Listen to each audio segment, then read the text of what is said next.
maka pihak tersebut akan mendapatkan kerugian. Kerugian dalam pengertian ia tidak akan mencapai harapan yang diinginkan. Dia juga akan membayar denda akibat kerugian karena perjanjian telah diingkari. Juga pihak tersebut bisa mengalami rusak nama baiknya.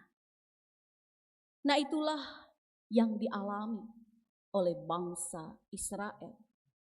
Bahwa mereka sesungguhnya berada dalam sebuah ikatan perjanjian ilahi Allah dan umat pilihannya Israel, di mana Allah berjanji untuk memberkati dan menyertai mereka. Dengan sebuah harapan, bangsa Israel pun berjanji untuk setia percaya kepada Tuhan. Namun yang terjadi, mereka lebih memilih untuk mengikuti penyembahan ilah-ilah asing. Mereka tergoda untuk menyembah yang lain daripada Allah Yahweh yang telah menuntun mereka, nenek moyang mereka, keluar dari Mesir sampai mereka bisa menduduki tanah perjanjian. Dan pada akhirnya adalah karena mereka ingkar janji terhadap Tuhan, mereka memilih mengikuti hawa nafsunya dan mengandalkan kekuatan diri sendiri.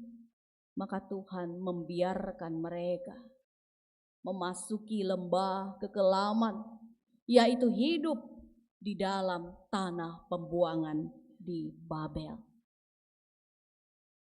Inilah yang menjadi konteks bacaan kita pada saat ini.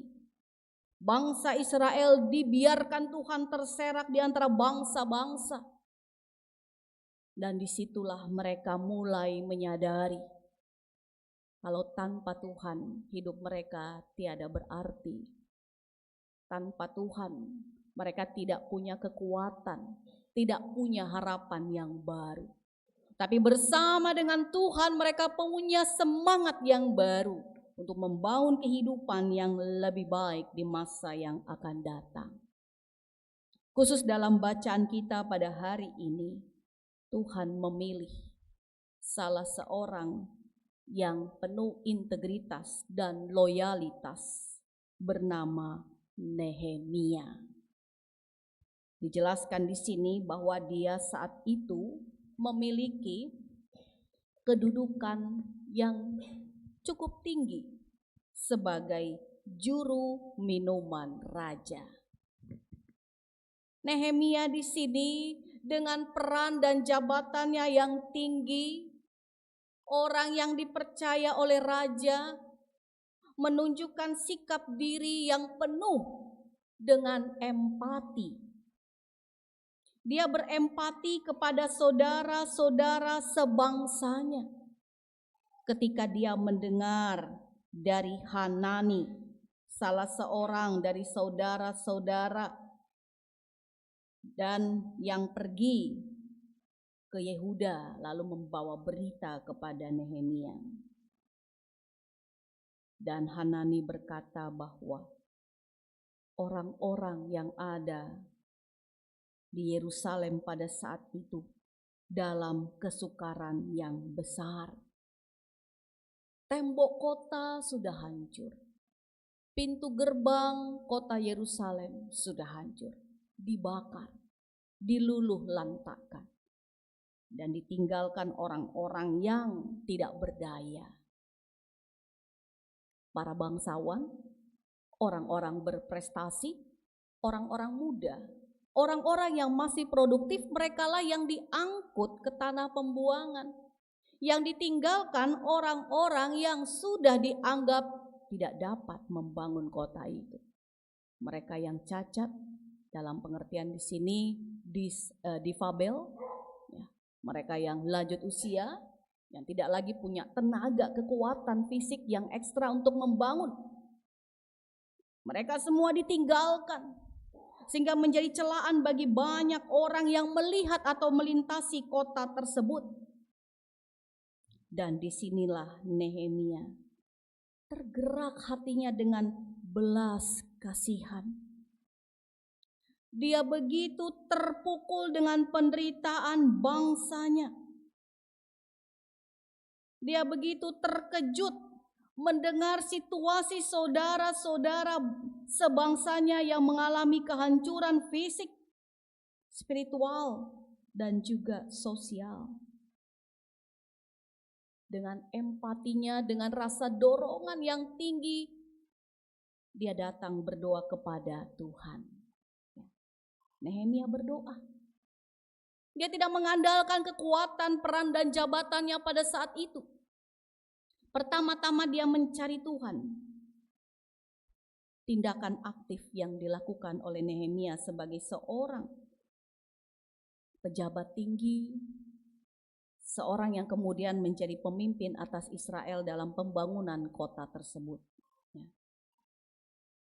Dan kemudian tindakan aktif Nehemia dengan berdoa, kita perhatikan isi doanya, ya, bahwa dia mengagungkan Tuhan terlebih dahulu. Ya, dalam ayat 5, ya Tuhan Allah semesta langit, Allah yang maha besar dan dahsyat, yang berpegang pada perjanjian dan kasih setianya terhadap orang yang mengasihi Dia, yang mengasihinya dan menaati perintah-perintahnya. Dalam keterpurukan, Nehemia berdoa kepada Tuhan. Dia merendahkan dirinya di hadapan Tuhan dan dia berkata bahwa Tuhan Allah semesta langit, Allah yang mengatur segala sesuatu perjalanan hidup manusia, yang selalu ingat akan janji-janjinya. Lalu kemudian Nehemia berkata, berilah telingamu, bukalah matamu, dan dengarkanlah doa yang hambamu panjatkan ke hadiratmu siang dan malam bagi orang Israel. Kita lihat di situ bagaimana Nehemia menempatkan dirinya bersama dengan orang-orang buangan dan orang-orang yang ditinggalkan. Dia merasa bahwa mungkin saat itu dia sendirian berdoa, tapi ada saudara-saudara sebangsanya yang lain yang ia wakili di hadapan Tuhan. Ia berdoa, ia berpuasa, ia menangis di hadapan Tuhan, meyakini bahwa Tuhan semesta langit adalah Allah yang penuh dengan belas kasihan. Dia menunjukkan dirinya yang rendah di hadapan Tuhan, memohon pertolongan Tuhan. Karena dia yakin Tuhan pasti memberikan telinganya, Tuhan pasti membuka matanya, dan Tuhan pasti mendengarkan doa umatnya. Nah, kita lihat di sini Ibu Bapak, Saudara-saudara, Nehemia begitu meyakini kalau pertolongan itu selalu datangnya dari Tuhan, dari Allah semesta, bumi dan langit. Pertolongan Allah dengan caranya dan dengan waktunya. Bukan dengan waktu kita dan dengan cara kita, tetapi dengan cara Tuhan. Nehemia di sini di dalam doanya dia juga menyadari bahwa apa yang dialami oleh dirinya dan saudara sebangsanya karena salah, dosa, dan pelanggaran mereka. Nehemia menyadari bahwa kesukaran besar yang dialami benar-benar karena kesalahan mereka. Bukan karena orang lain yang ingin mereka sengsara. Bukan. Ini juga menunjukkan sebuah keterbukaan. Yang kadangkala kita sebagai manusia ketika kita mengalami musibah, kemalangan, penderitaan, pergumulan, rintangan, tantangan, kadangkala kita mencari kambing hitam. Ya, artinya kita menyalahi keadaan, menyalahi orang luar, ya, menyalahi pihak-pihak lain. Kita kurang melihat diri sendiri, kurang introspeksi diri. Sehingga pada akhirnya pertolongan daripada Tuhan terasa lambat. Bagaimana Tuhan mau menolong jika kita sendiri belum mengakui kesalahan kita terhadap Dia? Tetapi ketika kita mengakui dan menyadari itu semua karena kesalahan kita, sehingga kita mengaku dosa di hadapannya, maka Tuhan akan membuka hatinya selebar-lebarnya dan segera menolong umatnya, menebus mereka. Ya, ibaratnya dengan liturgi pengakuan dosa. Bagaimana kita mengalami pengampunan dosa jika sebelumnya kita sendiri tidak mau mengakui salah dan dosa kita? Penebusan itu akan dialami bagi mereka yang membuka diri, mengaku dosa dan bertobat. Nah, inilah yang dilakukan oleh Nehemia terhadap Tuhan Allah semesta alam.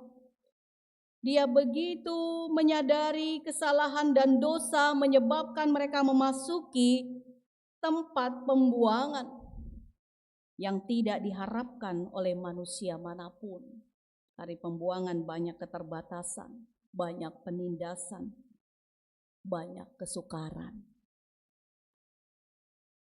Dan setelah dia berdoa pada Tuhan, dia yakin bahwa dengan berbalik kepada Tuhan, Tuhan akan kembali berbaik hati kepada mereka. Ya, dalam ayat 9, tetapi bila kamu berbalik kepadaku dan tetap menaati perintah-perintahku serta melakukannya, maka sekalipun orang-orangmu yang terbuang ada di ujung langit, aku akan mengumpulkan mereka kembali dan membawanya ke tempat yang telah kupilih untuk membuat namaku tinggal di sana. Ada sebuah harapan baru dan masa depan yang baru. Sehingga ketika umat yang berbalik kepada Tuhan, Tuhan yang berbaik kepada mereka, berbaik hati kepada mereka, mereka akan menjadi umat yang mendatangkan kemuliaan Tuhan.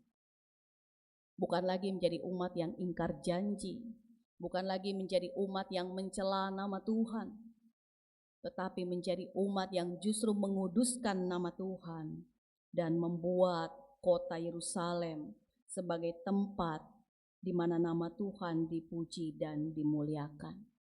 Dan secara pribadi dalam diri tiap orang percaya umat kepunyaan Tuhan, bahwa hidupnya yang telah diberkati Tuhan karena mengalami penebusan dari Allah, dirinya akan menjadi tempat bait kemuliaan Allah, menunjukkan sikap hidup yang memuliakan Allah. Nah, Bapak, Ibu, saudara-saudara yang dikasihi Tuhan, anak-anak yang diberkati Tuhan, pemberitaan firman Tuhan pada hari ini mau memberikan pesan buat kita, sebuah pembelajaran yang penuh dengan makna, bahwa setiap kita dihadirkan oleh Tuhan di tengah-tengah dunia ini untuk menjadi orang-orang yang penuh dengan cinta kasih, yang mencerminkan cinta kasih Allah hadir di dalam diri kita. Cinta kasih yang dimaksudkan di sini adalah dengan penuh empati, berempati terhadap sesama. Membangun kota Yerusalem ketika dalam kehancuran itu tidak mudah dibandingkan pada waktu mereka baru tinggal di tempat itu, membangun. Ya, seperti kehidupan kita. Ketika kita membangun dari sebuah kerusakan, kadangkala terjadi pergumulan batin. Dibandingkan ketika kita mau memulai yang baru. Tapi di sini bagi Tuhan, ketika pertolongan Tuhan itu nyata, kita akan dimampukan untuk membangun di tengah kehancuran, untuk menjadi yang lebih baik. Karena itu dibutuhkan sikap seperti Nehemia, untuk bisa membangun di tengah-tengah kehancuran, di tengah-tengah keadaan yang dianggap suram, yaitu sikap loyalitas dan integritas yang tinggi. Loyal kepada Tuhan, loyal kepada atasannya, raja saat itu. Loyal kepada bangsa Israel, saudara sebangsanya. Berintegritas, jujur, terbuka di hadapan Tuhan apa adanya. Jujur terhadap diri sendiri apa adanya.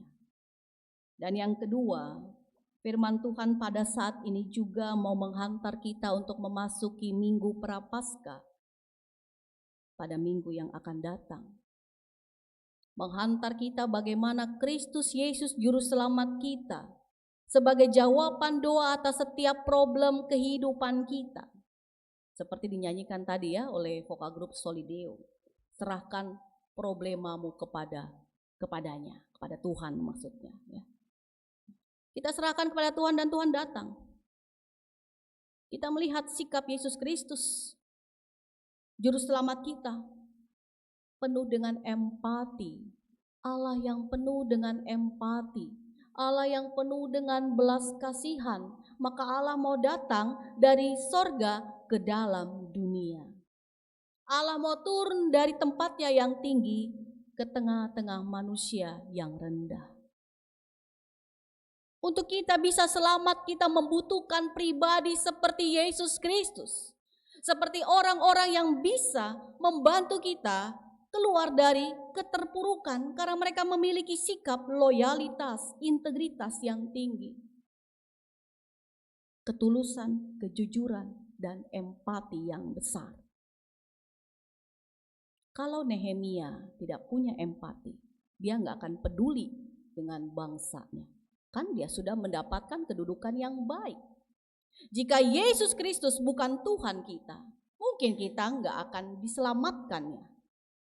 Tapi karena dia adalah Tuhan kita yang penuh dengan kuasa dan cinta kasih, yang melihat keterpurukan kita, maka dia datang ke dalam dunia ini. Dia tahu siapa kita. Tidak ada satupun dari kita yang bisa menyelamatkan diri. Makanya dia datang. Dia melewati minggu sengsara. Dia melewati masa-masa yang berat. Kita pun melewati semua itu. Tetapi dengan sebuah harapan bahwa di balik penderitaan itu ada keselamatan yang besar. Dan yang ketiga, khusus di GPIB pada periode ini akan ada pemilihan untuk kakak layak. Pengurus kakak layan, artinya pengurus PA dan PT, Persekutuan Teruna dan Pelayanan Anak untuk pengurusnya. Kemudian pengurus PKP, PKB, PKLU, dan satu lagi terlupa Gerakan Pemuda, para pengurus. Di tingkat majelis jemaat, pemilihan PHMJ periode yang baru. Semua ini adalah para pelayan. Semua ini dipanggil oleh Tuhan. Ketika kita merasa terpanggil seperti Nehemia, kita harus memiliki sikap empati, peduli kasih yang tinggi, memiliki sikap loyal dan penuh integritas.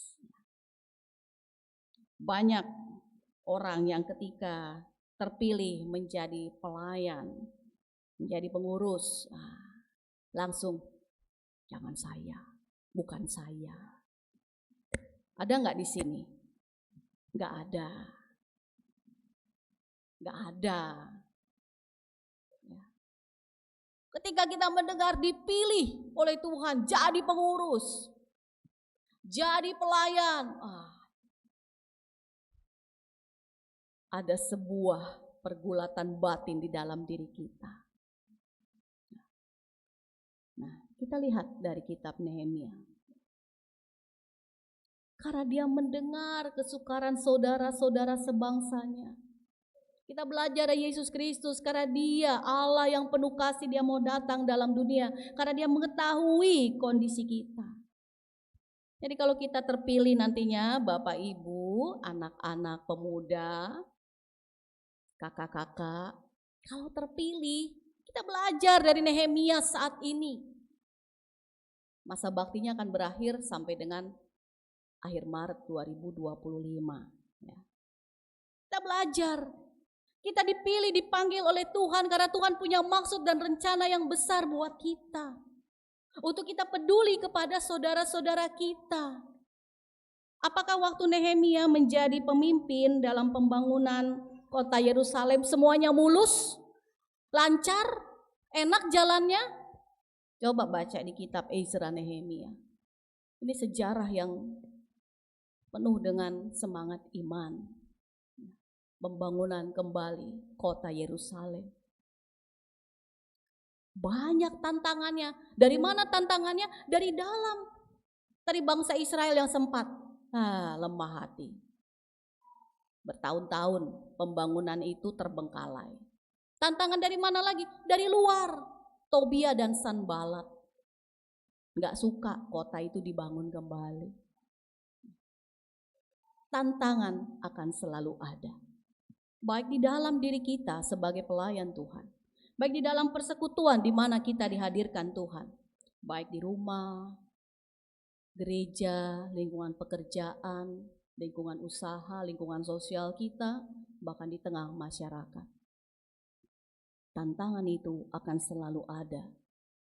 Tapi Tuhan menginginkan kita untuk menjadi pribadi-pribadi yang tetap loyal, tetap memiliki keinginan untuk selalu berpegang pada perintah-perintahnya, jujur, bijaksana, takut akan Dia, supaya kita mampu menjalani kehidupan ini dan kita tampil sebagai orang-orang yang bisa memberikan teladan. Kita dipanggil untuk menjadi pelayan. Mungkin di tengah gereja, kalau di GPIB, pengurus, pelkat. Siap Bapak-Bapak? Pengurus pelkat siap Bapak-Bapak? Kau jadi presbiter enggak? Siap? Sudah pakai seragam, harus siap. Siap ibu-ibu? Siap. Siap oma-opa? Loh gak ada suaranya loh. Siap anak-anak muda? Wah, makin menghilang suaranya. Tuhan memanggil kita, Tuhan mengutus kita seperti Nehemia. Mari kita memiliki rasa empati yang tinggi, sebagaimana Kristus Tuhan kita sudah datang, berempati kepada kita, sehingga kita selamat. Dan kita membawa persekutuan ini, keluarga, rumah tangga kita, ya gereja kita, jemaat, dimanapun kita berada dalam lingkungan pekerjaan kita, untuk menjadi persekutuan, menjadi pribadi, menjadi orang-orang yang memuliakan nama Tuhan, yang selalu membangun untuk masa depan yang lebih baik. Tuhan memberkati dan menolong kita semua. Amin.